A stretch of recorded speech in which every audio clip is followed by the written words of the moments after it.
Okay, let's bring in Marc Thiessen, former chief speechwriter for President George W. Bush, American Enterprise Institute senior fellow, Washington Post columnist, and Fox News contributor, and Mark Penn, former Clinton advisor and pollster and CEO of Stagwell. Mark Penn, let me talk to you first about this. I mean, the list that we just heard from Karine Jean-Pierre is obviously what they're leaning on, you know, his wisdom, his experience, but that doesn't answer the question about whether or not he is fit to carry on for a whole nother term.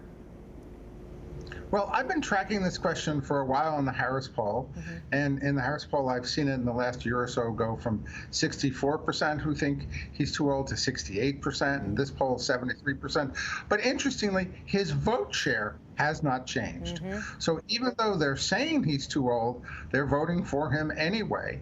And so it is not really something in which they've concluded he can't continue to serve as president. Of course, anyone who is serving as president and has numbers like this has got to dispel them, either through the debates, through their actions, through their schedule. And I think the White House is trying to do that. Yeah. Well, one person who would love to debate him is RFK Jr. There's no signs that that's going to happen, but here's what he said about that. I think it's important for the president to have a debate, to show that, you know, this is a rigorous job, to show that he has the vigor, that he has the mental acuity, and to put those misgivings aside with the American people. Marc Thiessen? Yeah, he's not going to debate Robert Kennedy. He might not even debate Donald Trump.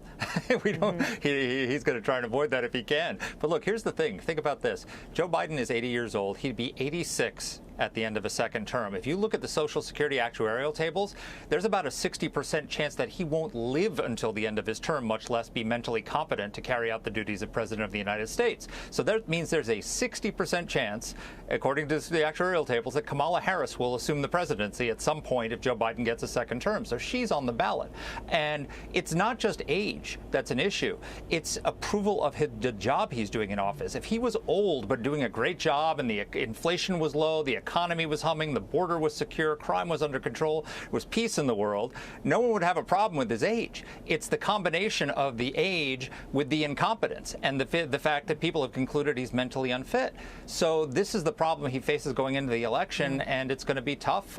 He's going to have to get on a debate stage with a Republican and actually dispel, you know, and beat that person.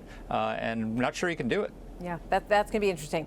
This is the head-to-head. Donald Trump 46, Joe Biden 46, undecided 17%. Jim Garrity makes the case this morning that Biden's strongest argument for another term is basically the nation's reluctance for another 4 years of Trump, and the same thing works the other way around. He says that these two need each other because they're the only other person that the rival could beat, Mark Penn. Well, this race has been stalemated for a long time. Yeah. We've seen that it's an almost 50-50 country. It's a 46 country in this poll. Donald Trump has a low ratings. Biden has low ratings. Most voters would rather have a race with neither of them. But it looks like they're getting both of them at the moment. So I don't know whether age is going to play the major factor. I think performance is going to be where the economy comes out, and Donald Trump, how he handles the criminal indictments. There's so much here up in the air. But you know what?